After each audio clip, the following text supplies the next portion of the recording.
Role.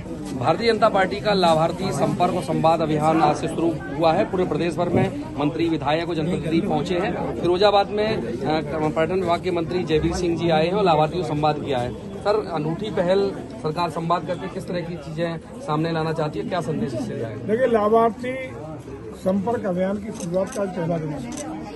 पूरे देश में सारे हमारे पार्टी के कार्यकर्ता, भले ही वो उच्च पदस्थ हों या सामान्य कार्यकर्ता हों, लाभार्थियों के बीच में पहुंच करके लाभार्थियों से संवाद कर रहे हैं, संपर्क कर रहे हैं और जो समस्याएं हैं उनको भी समझने का प्रयास कर रहे हैं। जो लाभार्थी हैं उनको जागरूकता लाने का भी हम लोग प्रयास कर रहे हैं और पार्टी की नीतियों, रीतियों, कार्यक्रमों को भी उनके बीच में रखने का काम कर रहे हैं।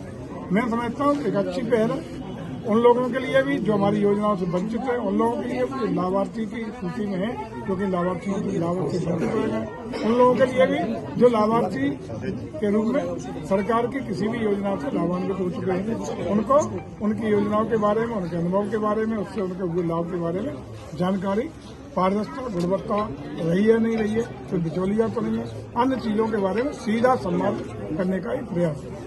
सर, आज राहुल गांधी की भारत संपर्क यात्रा आगरा में पहुंची। उसमें सोनिया गांधी जी, अखिलेश यादव मंच पे दिखे। कुछ दिन पहले इन सब में अंदरूनी कलह थी। क्या मानते हैं इस पूरी यात्रा को? देखिए, मैं समझता हूँ यदि थोड़ा पुराने परिदृश्य में जाए तो जितने भी क्षेत्रीय दल हैं, पश्चिम बंगाल में ममता बनर्जी से लेकर शरद पवार से लेकर के, बिहार में पटना लालू जी से लेकर के, उत्तर प्रदेश में मुलायम सिंह यादव से लेकर, इन सबकी उपज, सबका गठन केवल कांग्रेस की नीतियों के कार्यक्रम खिलाफ ही हुआ। जब कांग्रेस सरकार थी तो इनसे विचलित होकर इनकी नीतियों के खिलाफ, कार्यक्रमों के खिलाफ क्षेत्रीय दलों का गठन हुआ। इनमें कोई वैचारिक समानता नहीं हो सकती, सैद्धांतिक समानता नहीं हो सकती। केवल और केवल शुद्ध अवसरवादिता के तहत, केवल मोदी हटाओ अभियान के तहत, क्योंकि जनाधार सब खो चुके हैं, देश की जनता का पूरा आशीर्वाद आदरणीय मोदी जी को मिल गया है। देश की जनता ने तय कर लिया है इस बार 400 पार पे कमल खिलाने का काम करेंगे। इसलिए अब ये विचलित होकर के घिसे पिटे पुराने फैले और या ये कहो कि पुराना माल नहीं पैके बेचने का काम करते हैं। अखिलेश यादव जी ने अभी किया है, पोस्ट करके कह रहे हैं भाजपा हटाओ, कलह मिटाओ। कलह कहाँ थी?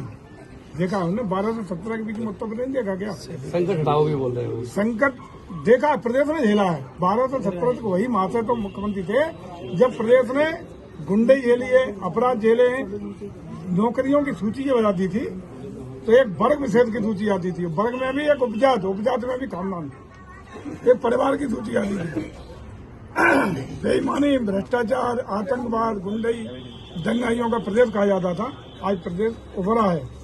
इन्हीं की करतूतों से लंबे समय बाद प्रदेश पहली बार विकसित प्रदेश की ओर बढ़ रहा है, चमक दमक की ओर बढ़ रहा है। निवेश के लिए सबसे बेहतरीन पसंदीदा डेस्टिनेशन उत्तर प्रदेश आज बना है।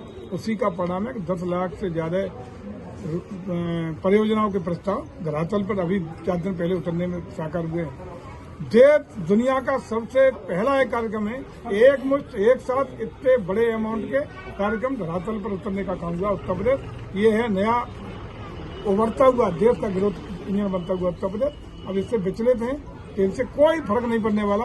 कोई गठबंधन बना लो, मत बना लो, प्रदेश और देश की जनता ने मन बना लिया है। उत्तर प्रदेश 80 की 80 सीटें जिता करके आदरणीय मोदी जी को तीसरी बार देश के प्रधानमंत्री बना करके महती भूमिका निभाने का काम करेगा। सर, एक अंतिम सवाल है। चर्चा ये है कि आप भी चुनाव में, एमपी का चुनाव लड़ने जा रहे हैं, पार्टी लड़ाएगी, जाती है तो क्या? देखो, मेरा तो प्रदेश में कैबिनेट मिनिस्टर हूँ, काम भी तो आपको दिखाई पड़ रहा है। मेरी कोई योजना नहीं है, लेकिन पार्टी का जो आदेश है उसको जयवीर सिंह या किसी भी पार्टी के लाने की हिम्मत है तो मना कर जो भी आदेश